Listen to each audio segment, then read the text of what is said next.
16 years, so I'm told. There was a judgment that was read by a judge, a three-judge panel, in Russian, which Paul couldn't understand. I was able to see him from a distance. And he's been sentenced to 16 years in prison with no evidence that's been produced. There was no evidence recited by the judge that justified the detention that he's already been subjected to, which is a year and a half. As you know, I've been following Paul's case closely since I arrived here as ambassador in January. I've described these proceedings as a mockery of justice, and today just confirmed it. An American citizen has been sentenced to a term of 16 years for a crime for which we have not seen evidence.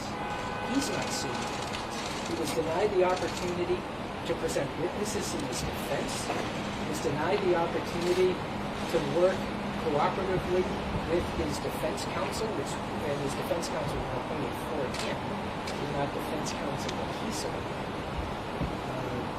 So this is a mockery of justice, at least by American standards. By my standards as a lawyer trained in the United States, we're committed to, for all the criticism that the Russian government has levied against the United States over the years, including most recently. One thing I've not heard criticized is our criminal justice system, our federal criminal justice system, the commitment to due process, the fundamental rights, which are fundamental human rights around the world, a public trial, conviction only after a public trial with the opportunity to contest the charges and present evidence. Paul's been denied that from the beginning. So it's a mockery of justice. I can't say I'm surprised. This is the direction this case has been headed from the beginning. But it won't lessen my commitment to continue to work for Paul's release, demand Paul's release. And I hope all fair-minded citizens here in Russia and around the world would have the same reaction to this. Because if they can do this to Paul, they can do this to anyone. A secret trial with the inability to present evidence, defend oneself, and then being sentenced to 16 years in prison. It's a mockery of justice. In addition to the fact that he's been horribly mistreated, the fact that prison authorities and Russian government authorities waited until he had a dramatic health emergency, even though they'd been alerted to the fact that he had this problem, waited months and months to get him medical treatment until there was a dramatic emergency where he needed surgery on a rush basis. He wasn't able to speak to his family, his elderly parents, for almost a year and a half, until fairly recently. So to say I'm troubled by this is an understatement. I know Secretary Pompeo feels the same way. In this department, our embassy, the United States, will continue to work as hard as we have been, and that's pretty darn hard, to get Paul released, demand his release, call for others, even the media, hold the Russian government responsible. Get Paul released. Ambassador, if you've got a spy, I'm going to turn to my colleague, Ambassador from the United Kingdom, and then I'll take questions now. Thank you. Can I just say good morning, everyone? I want to thank Ambassador Sullivan for those remarks and thank him and his team for all the work that they've been doing leading on this consular case.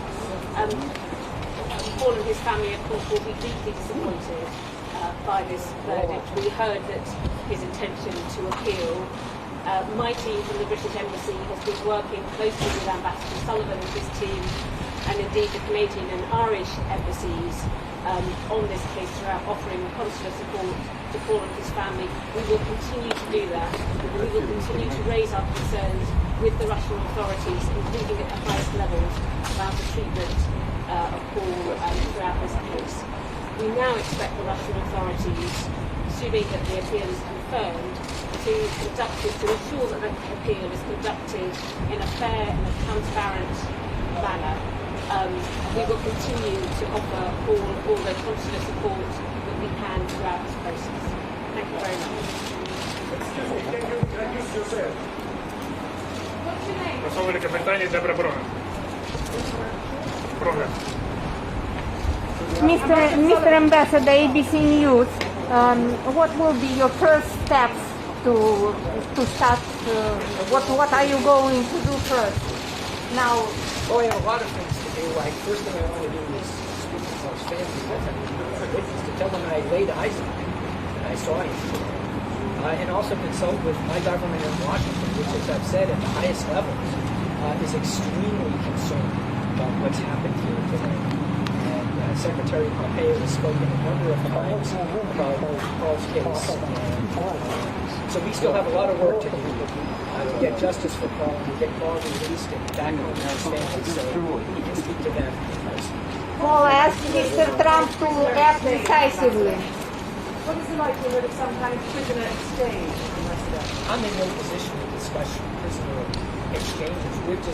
Paul has now just become a convict in the Russian system. I'm advocating for justice for Paul.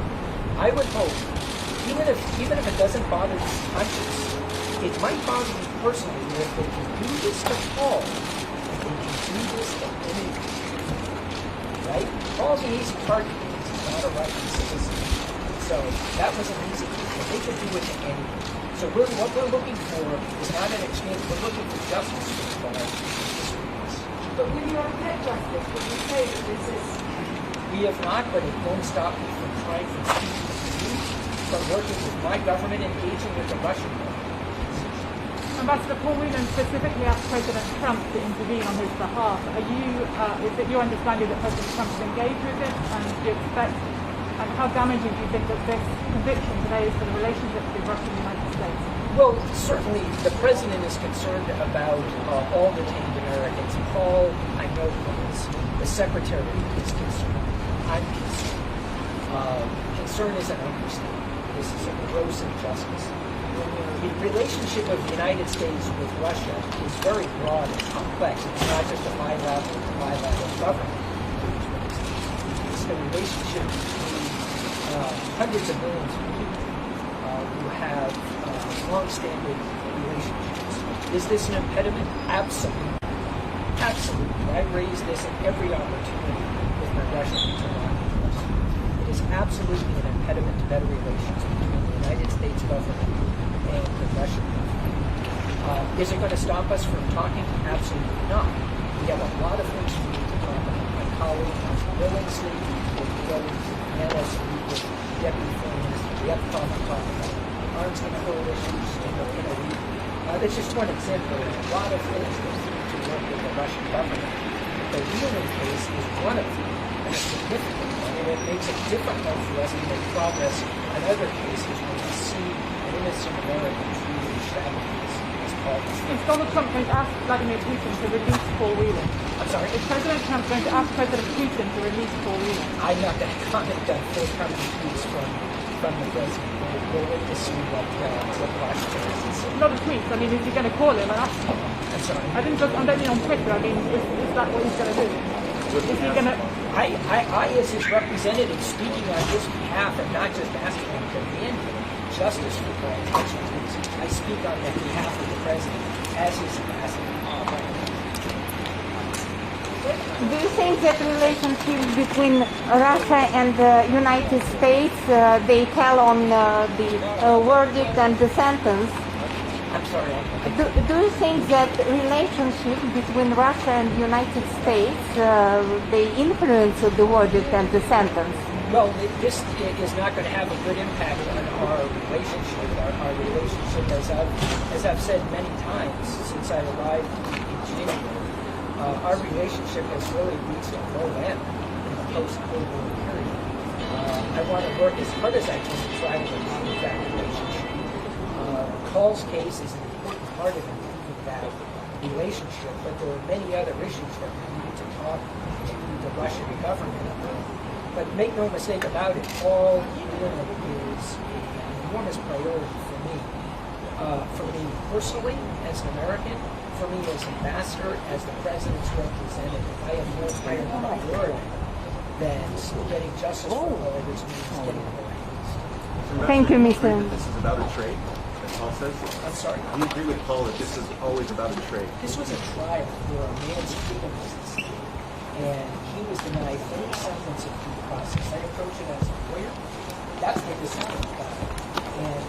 get justice for Paul and Paul released, we're going to keep advocating on his behalf, both for his personal well-being and safety, and for his ultimate release.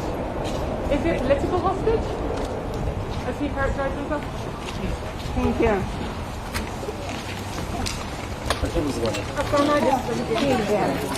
Сильвия. Бартоломей.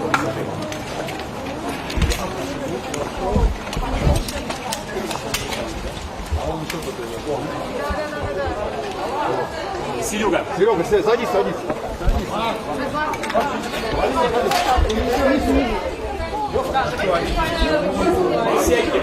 Присядьте. Знаете что? Присядьте. Пожалуйста, давайте все снимаем. Присядьте. Так, господа, давайте первое. Давайте отойдем. Серж, давайте орать. Во-первых, немного разочарован очень сильно, честно признаюсь. Он, в принципе, ожидал данного решения, поскольку в момент его задержания ему сразу сказали, что будем вас менять. Ну давайте организованно сделаем все, как стояли. Давайте отойдем. Ну что ж такое-то, пока у меня. Давайте человечески сделаем. Проходите сюда, давайте станем Давайте, поудобнее. да.